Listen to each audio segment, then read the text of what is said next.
The invitation arrived in an old weathered envelope, its edges frayed and its paper yellowed with age. It was addressed to Emily, a young woman who had recently inherited her grandmother's secluded cabin in the heart of Blackwood Forest. Emily hadn't visited the cabin since she was a child, but the memories of summers spent exploring the dense woods and swimming in the crystal clear lake flooded back to her as she read the letter enclosed within.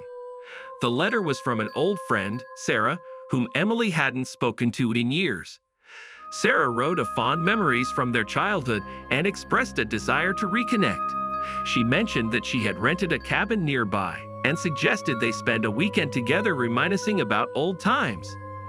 Emily was hesitant at first, but the nostalgia and the promise of reconnecting with her friend won her over.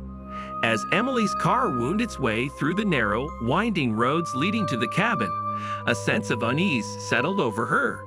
The forest seemed to close in around her, the dense canopy blocking out the sunlight and casting eerie shadows on the road ahead.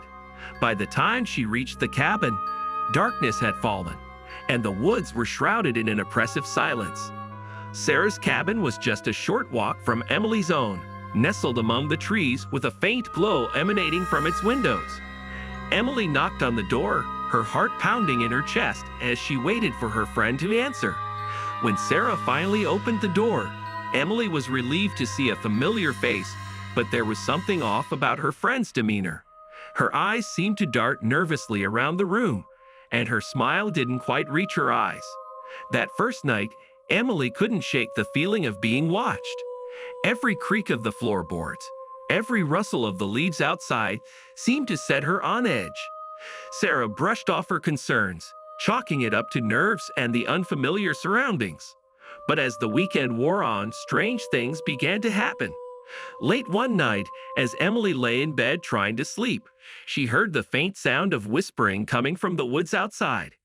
At first, she dismissed it as the wind playing tricks on her ears, but as the whispers grew louder and more insistent, she couldn't ignore them any longer. She woke Sarah, who claimed not to hear anything, but the fear in her eyes betrayed her words. Determined to uncover the source of the whispers, Emily set out into the woods, flashlight in hand. The trees seemed to close in around her, their branches reaching out like gnarled fingers grasping for her. She pushed forward, the beam of her flashlight cutting through the darkness, until she stumbled upon an old, dilapidated cabin hidden among the trees. The cabin looked as though it hadn't been inhabited in years, its windows boarded up and its door hanging off its hinges. Emily hesitated, her heart pounding in her chest as she debated whether to enter. But something compelled her forward, a voice in the back of her mind urging her to uncover the truth. As Emily stepped inside the cabin, she was hit by a wave of musty air that seemed to suffocate her.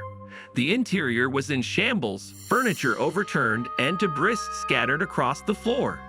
But what caught Emily's attention was a series of strange symbols carved into the walls, their meaning lost to time.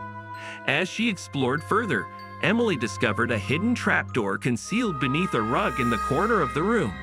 With trembling hands, she lifted the door, revealing a staircase descending into darkness. Ignoring the voice of reason screaming in her mind, Emily descended into the depths below, the whispers growing louder with each step.